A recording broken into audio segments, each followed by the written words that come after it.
Haley's board did not remember leaving Carex deep. She remembered Marcus Vale behind the narrowing cell door. She remembered white seal light burning up his scarred arms. She remembered his voice, calm even when the floor beneath him tried to breathe. If this door opens again, do not come alone. After that, everything came in broken pieces. Merrick dragging her toward the lift. Sava shouting for prisoners to keep moving. Juno carrying a smoking relay pack under one arm. Tavan holding the evidence drive like it was a wounded animal. Brant in restraints, bleeding from the mouth, eyes empty with the horror of what he had almost released. Then the Resistance shuttle clawed its way out of the Black Moon's exhaust shaft, and Carex Deep disappeared beneath them, sealed under 12 kilometers of rock, silence, and one human who had refused to run. The freed prisoners called it victory before the shuttle even reached the Resistance carrier. Some cried, some prayed, some sat with blank faces, unable to believe walls were no longer around them. A few laughed too loudly because freedom had arrived with teeth and blood and impossible grief. Kaylee stood apart near the rear viewport, watching the Black Moon shrink behind them. Merrick came to her side, his heavy armor still scarred from the lower levels. 211 out, he said softly. That is not nothing. Kaylee's did not look at him. I know, you say that like you don't. Her fingers tightened around the rail. One stayed behind. Merrick's voice lowered. He chose. That does not make it easier. No, Merrick said. It just makes it true. They transferred to the Resistance carrier Dawnspite 3 hours later. The hangar erupted around them.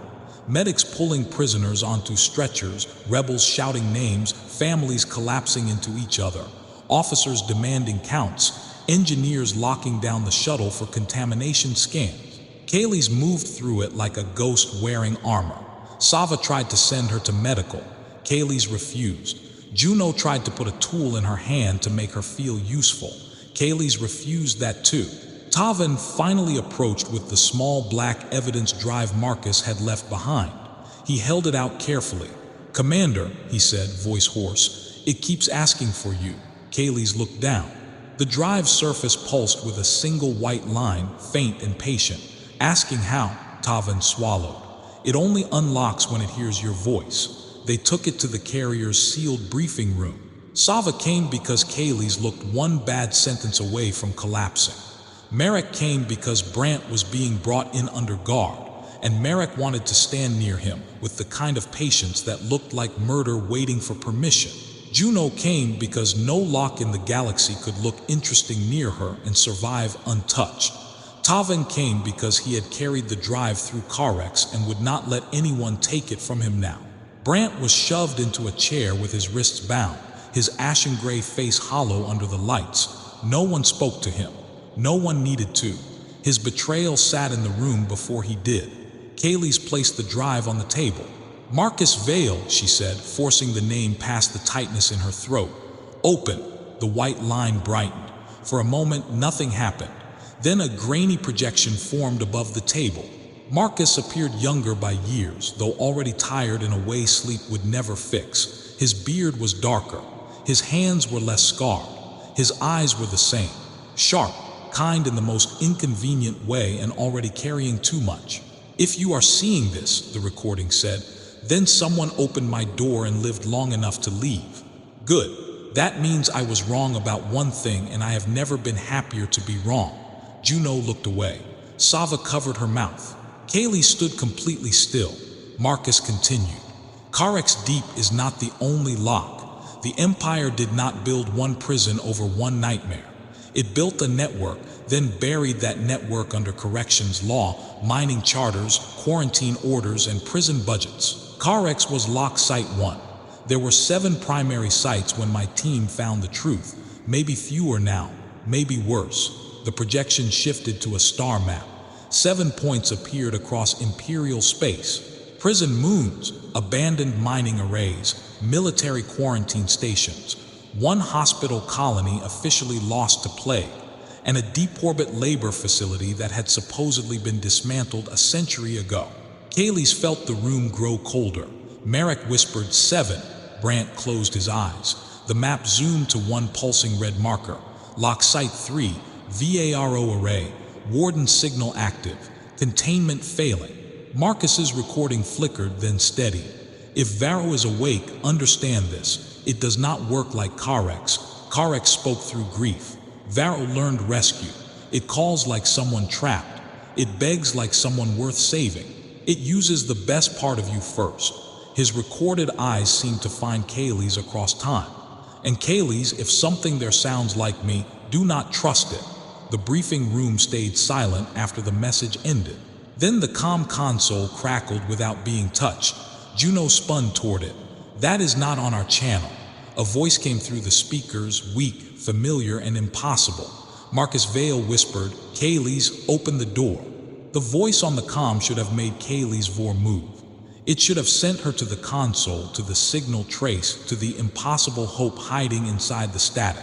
Instead, she stood perfectly still, because Marcus Vale had warned her less than a minute earlier. If something there sounds like me, do not trust it. The message played again, softer this time, threaded with pain. Kaylee's, opened the door. Tavan's face went pale. Juno reached for the comm cutoff, but Kaylee's lifted one hand. Let it finish. Merrick stared at her. That is Marcus. No, Kaylee said, though the word hurt. That is something wearing his voice badly enough to think I want him begging. The voice shifted on the third repeat, almost too small to catch. The breathing was wrong. Marcus had sounded tired, controlled, never pleading without reason. This thing begged like it had studied suffering but not pride. Kaylee's looked at Brant. Where is it coming from? Brant sat in the restraint chair with his wrists locked to the arms and his eyes fixed on the table. Varro, he said. Probably. Merrick moved so fast the chair scraped backward before the guards could react. He grabbed Brant by the collar and bent close enough that Brant could feel the heat of his anger. Probably is not a map. Brant did not resist. Karex was shielded. Varro is not. If it is failing, it can push signals through old Imperial rescue channels. How do you know that? Kaylee's asked. Brant finally looked at her. His ashen gray face had the hollow look of a man who had survived his own belief and found nothing noble underneath. Because I helped rebuild some of those channels. Sava's voice went cold. For the Empire. For the resistance faction that lied to me. Juno folded her arms. You betrayed us for a faction inside our own side, Brant swallowed. They called themselves the Ash Lantern. They said the prison locks were Imperial weapons stolen from conquered worlds. They said Marcus was guarding leverage. They said if we opened one carefully, we could end the war. Merrick tightened his grip. You believed them because you wanted to. Brant's mouth twisted. Yes, the honesty made the room worse. I wanted the Empire to fear something for once. I wanted one weapon that made their admirals pray before pressing a launch order. I thought Marcus was a coward sitting on power while worlds burned. Kaylee stepped closer, her voice low. And now, Brant looked at the frozen star map above the table, at the 7 lock sites pulsing like wounds across Imperial space. Now, I know cowards are usually the ones who think nightmares can be aimed at someone else. Juno pulled Varro Array's file from the evidence drive and expanded it. The image showed a mining prison wrapped around an asteroid cluster, built in layers around a central extraction shaft. Official status, abandoned after reactor failure. Population, none. Hazard rating, structural. Kaylee's had learned to hate clean words. What is Varro really? Brant exhaled slowly. Lock Site 3. It was disguised as a mining prison because the Empire needed constant labor nearby. The prisoners were told they were refining ore. They were maintaining the outer seal without knowing it. And the warden? Sava asked. Brant hesitated. Human, name unknown to me. The Ash Lantern called the warden dead. Kaylee's looked at the red marker. Marcus's recording says the warden's signal is active. Then someone is alive, Tavan said quietly. He looked younger when he said it, like hope had slipped past his fear before he could stop it. The false Marcus voice returned through the comm, but now it was stronger. Kaylee's, please, I cannot hold it. Kaylee's closed her eyes and forced herself not to answer. Sava cut the channel manually, then removed the entire receiver module and dropped it into a containment box. The room became quiet again, but no one trusted it. Brant looked at Kaylee's. If you go there, you need me. Merrick laughed once, ugly and sharp. That is brave, saying that within arm's reach. Brant did not look at him. Varro's access routes were redesigned after the first containment incident. Juno can open locks, but she will not know which locks are meant to stay closed. I know the old maintenance spine. I know the false evacuation paths. I know where the rescue channels converge. Juno's eyes narrowed. You know a lot for a technician who claimed to know rumors. Brant's voice dropped. I know enough to be guilty. Kaylee's wanted to refuse. She wanted to leave him in a cell with the recording of his own confession playing until he understood every second of what Marcus had paid for his mistake. But Marcus had not left her rage. He had left her a warning, and warnings were useless if pride made people ignore them. She turned to Sava. Can you keep him sedated but mobile? Sava gave Brant a look that promised professionalism without comfort. Yes, Merrick's jaw tightened. Commander, Kaylee's met his eyes. I know. He opened Carex, and if Varro is opening, he may help us close it. Merrick looked like the sentence physically hurt him. Usefulness is not forgiveness. Good, Kaylee said. Then we understand each other. They left the briefing room with the carrier already turning toward Varro. In the hangar below, freed prisoners slept under emergency blankets, unaware that the nightmare they had escaped was only one locked door in a larger dark. Kaylee stopped at the viewport as the stars stretched into jump alignment. Tavin came to stand beside her, holding the evidence drive against his chest. Do you think Marcus is alive? He asked. Kaylee's watched the red marker of Varro array burn on the navigation display. I think if he were dead, the thing using his voice would sound happier. Tavin frowned. That is not comforting. No, Kaylee said, but it is something. Behind them, the containment box holding the receiver clicked once from the inside, though no power fed it. Then Marcus's voice whispered through the metal, very softly, "This way." Kaylee's did not turn around. "Wrong door," she said, and the Dawnspite jumped toward Varro. Varro array did not look abandoned. That was the first thing Kaylee's Vor hated about it. Carex Deep had looked like a tomb pretending to be a prison, all black rock, sealed doors, and silence thick enough to taste. Varro was worse because it looked alive in all the wrong ways. The mining prison hung inside a broken asteroid cluster, its outer ring still lit with warm amber guide lights, its docking arms extended, its pressure shields active, and its entry beacons blinking in a perfect welcome pattern. No alarms, no debris field, no frozen bodies drifting near the hatches. No sign of reactor failure, despite the Imperial file claiming the site had died 30 years earlier. From the bridge of the Dawnspite, Merrick stared at the glowing dock and growled, "That place is smiling." Juno checked her intrusion board. Prisons should not smile. Brant, restrained beside the tactical rail with a sedation patch on his neck, looked at the station and went pale. Carex was quiet because Marcus kept it quiet. Kaylee's did not look away from the open dock. And Varro, Brant swallowed. Varro wants us inside. The first docking clamp locked before Juno sent the command. The Dawnspite shook softly, and every rebel on the bridge froze. Juno's hands hovered over the console. I did not authorize that. A comm station tone played through the ship speakers, though Sava had ordered all comm channels physically filtered.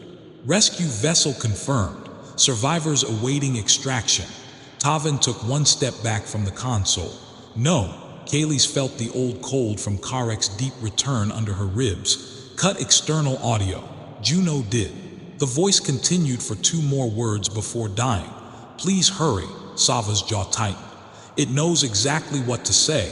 Kaylee's looked at Brant. Where is the warden chamber? He pointed with bound hands toward the station diagram. Central shaft, deepest mining level. But if the old rescue protocol is active, it will not guide us there directly.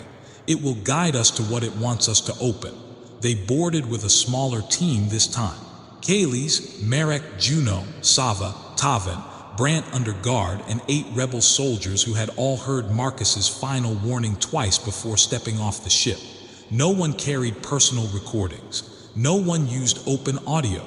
All communication ran through wrist text and hardline lamps unless Kaylee's gave direct permission. The entry corridor was clean. too clean.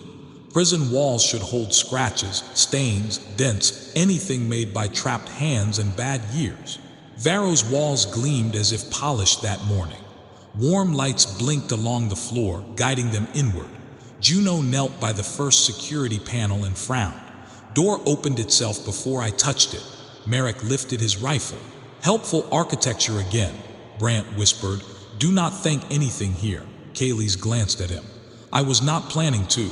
They passed the first cell block and found every door open. Inside each cell, sleeping mats were folded. Food trays sat on shelves, still warm enough for steam to curl gently into the corridor. Tavan stared at one tray. If this place was abandoned 30 years ago, Sava finished for him. Then someone is pretending very carefully. Kaylee stepped into one cell. No prisoner, no corpse, no sign of struggle. Only boot prints in the dust that led to the rear wall and stopped there. She crouched. The prints did not turn around. They did not lead out. They ended as if the prisoner had walked into solid metal. Merrick checked the wall with his scanner. No door. Branch shook his head. Not a door. Not anymore. Kaylee stood slowly. Explain. His face looked sick. Varro's entity learned rescue. It did not just call people to open cells. It learned how people moved when they believed someone was trapped. It built paths out of that belief. The station lights brightened ahead of them, guiding them toward a medical bay. A screen beside the door flickered alive with Marcus Vale's face, grainy and older than the recording. Blood on one cheek, eyes desperate. Kaylee's, the image said without sound, the words appearing as clean translation beneath his mouth. I cannot hold it, this way. Tavan made a small, wounded noise. Kaylee's looked until it hurt, then forced herself to compare. The real Marcus never asked her to save him first. The real Marcus gave instructions even while bleeding. This version begged like someone trying on his face from memory. She lifted her rifle and fired one clean shot through the screen. Sparks fell across the floor. Merrick exhaled. I wanted to do that. Kaylee's walked past the smoking panel. Next one is yours. They reached the warden chamber after ignoring 3 false evacuation lights, 2 fake prisoner distress pings, and one corridor that rearranged its door labels while Juno was watching. Brant stopped outside the chamber and looked at the wall markings. These are human seals. Juno leaned closer. They are reversed. Kaylee's felt the word settle badly. Meaning, Brant traced one line without touching it. Carex's seals push downward, these point outward. Sava looked toward the ceiling. Outward where? Brant's voice dropped. Orbit. The chamber door opened on its own. Inside, the controls were dark, the floor was stained with dried human blood, and the central chair sat empty with its restraint snapped open. On the wall above the console, someone had carved a warning deep into the metal with a shaking hand. It learned the rescue protocol. Tavan whispered, "Where is the warden?" The station answered before anyone else could. Every light in the chamber turned warm and welcoming, and from inside the walls came hundreds of voices, all begging to be found. The voices inside Varro's warden chamber did not scream. That would have been easier. Screams made soldiers raise weapons, made rebels close ranks, made fear simple enough to fight. These voices pleaded. They whispered from behind walls, beneath panels, inside broken vents and empty restraint chairs. Old prisoners begged for release. Children called for parents. Guards sobbed apologies. One voice asked for water in a language Tavan understood from his childhood, and that was enough to make him step forward before Sava caught his sleeve. "No," she said, firm and soft at once. "Name it." Tavan's lips trembled. "False." The voice stopped being thirsty and began laughing with someone else's mouth. Kaylee's Vor kept her rifle aimed at the empty central chair while Juno scanned the carved warning on the wall. It learned the rescue protocol. The words looked frantic, each cut deep into the metal by a blade or broken tool. Blood had dried in the lower grooves, dark and old. Brant stood near the door with his hands bound in front of him, staring at the message like it had been written for him personally. "This is what the Ash Lantern wanted," he whispered. Merrick gave him a look full of violence. "A room full of ghosts begging through pipes." Brant shook his head.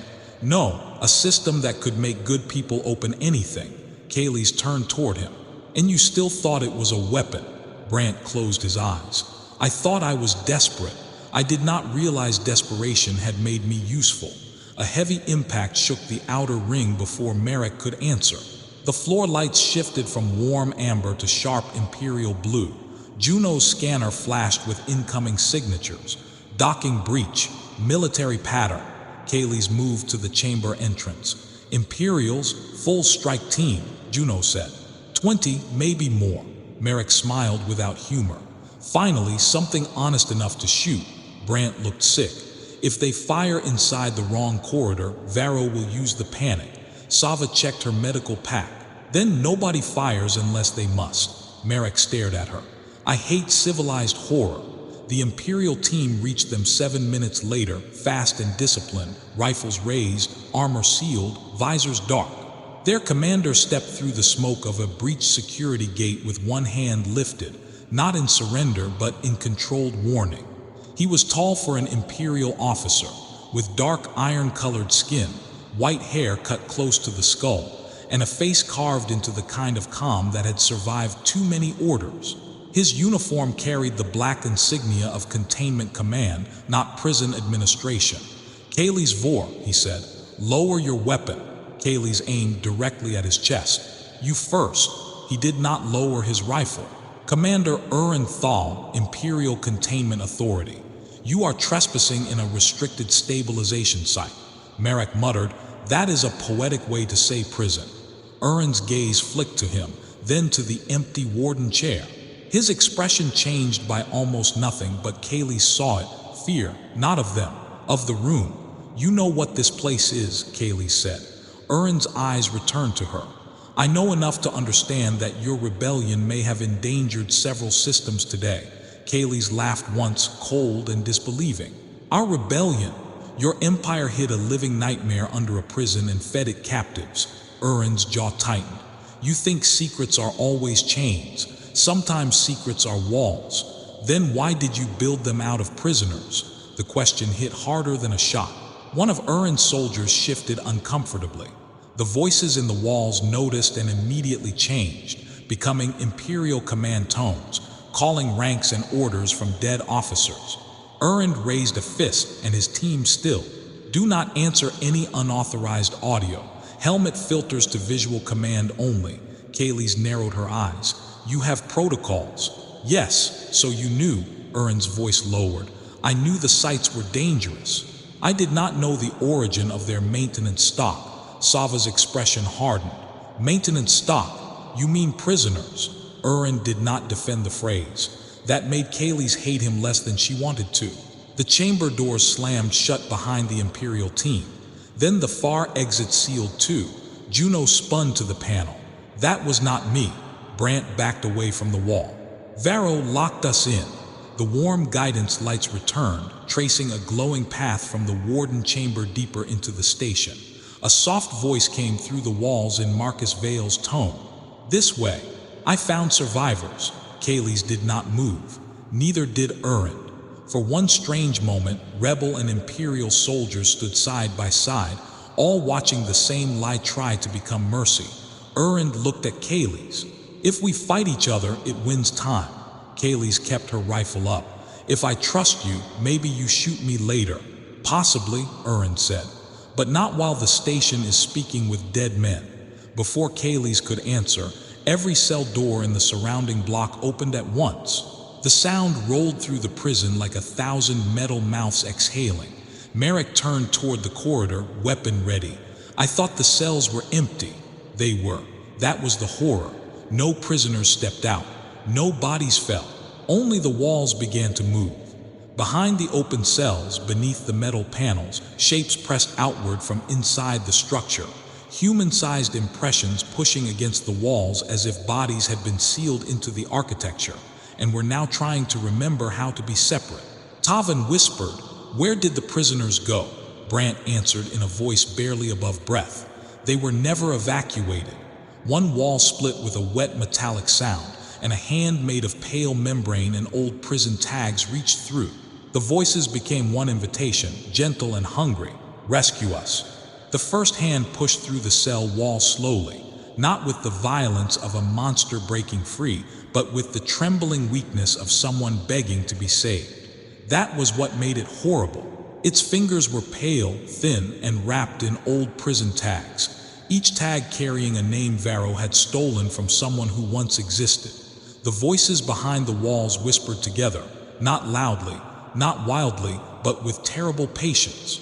"Please, we are still here, please." Tavin took one step forward before he realized he had moved. Sava caught him by the shoulder and turned him hard enough that his helmet knocked against hers. "Name it." Tavin's eyes were wet. "False." The hand twitched and the whispering shifted into a child's voice. "Tavin, it hurts." His face crumpled, but he did not move again. "False," he said, louder this time. Commander Thal's Imperial soldiers formed a defensive line beside Kaylee's rebels, and for once no one argued about flags. The wall split farther. More hands pressed through, some human, some alien, some impossible mixtures of both, all made from pale membrane, prison tags, and copid longing. Marek fired a short containment burst at the nearest breach, burning the reaching fingers back into the wall. The voices screamed with the exact pitch of rescued prisoners. He flinched despite himself. "That is disgusting." Sava raised her weapon with both hands. "It wants you to feel cruel for defending yourself." Brant stood behind them in restraints, face gray with recognition. "That is Varro," he said. "Karex used grief. Varro uses mercy." Kaylee's looked at the glowing path leading deeper into the station. "Then every rescue signal is bait," Brant nodded. "Not everyone. That is why it works." A new emergency light flashed at the far end of the corridor. A sealed hatch opened just enough to show darkness beyond it. Through the gap came Marcus Vale's voice, weak, broken, and so perfectly tired that Kaylee's heart nearly betrayed her. "Kaylee's, I am here. I survived Karex.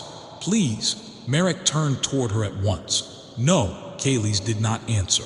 The voice coughed, and the sound was so human, so exhausted, so exactly like the man behind the cell door, that her hands tightened around her rifle until her fingers ached. "I told you not to come alone," the voice whispered. "You listened. Now open this one." The hatch indicator showed life signs: human, injured, fading. Juno checked her scanner and swallowed. "I am reading a body behind that door." Sava's voice sharpened. "Species, human." Kaylee stepped toward it. Brant moved faster than anyone expected. He threw himself sideways, slamming his bound shoulder into Kaylee's and knocking her away from the hatch path. Marek seized him instantly and drove him to the floor. "Wrong move." Brant gasped under the weight. "Look at the life sign pattern." Juno checked again. Brant forced the words out. "It is too clean. No panic spikes. No pain rhythm. It is a shape, not a person." Kaylee stared at the hatch. Marcus's voice came again, softer. "Kaylee's, do not let him stop you." Brant closed his eyes like the sound physically hurt. "It did this to me before. Not with Marcus. With my sister." The corridor went colder around them. "I opened a maintenance door because I heard her crying," Brant said. "She had been dead for 9 years. I knew that. I still opened it. The ash lantern found me after and told me I had seen proof that the locks could be used. I wanted that to be true because the alternative was that I had fed something with my best memory of her." Kaylee's looked down at him, fury and pity fighting inside her. "And now you stop me." Brant met her eyes. "Because I know what it feels like when it uses love as a key." Marek slowly eased his grip but did not let him up. The hatch across the corridor opened another inch. The false Marcus voice changed. It became Kaylee's brother. "You came for strangers again." Then Sava's lost patient. Then one of Urin's dead soldiers. Then a prisoner from Karex sobbing that Kaylee's had saved the wrong ones. Urin's Imperial line wavered. Kaylee's lifted her rifle and fired through the hatch control. The door slammed shut. The voices behind it stopped instantly. Kaylee's breath shook once. "It does not use the worst part of us first," she said. Brant pushed himself to his knees. "No, it uses the best part. Then it teaches you to hate yourself for having it."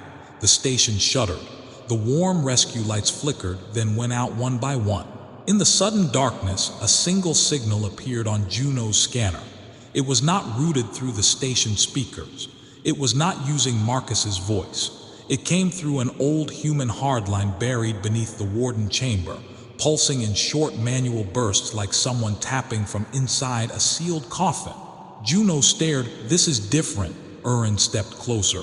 "Trap, maybe," Juno said, "but it is not asking us to open anything. It is telling us to stop following the lights." Kaylee felt her pulse shift. "Can you decode it?" Juno worked fast, fingers flying over the scanner.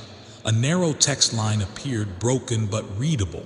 "This is Warden Nera Vale. If you are real, stop following the rescue lights."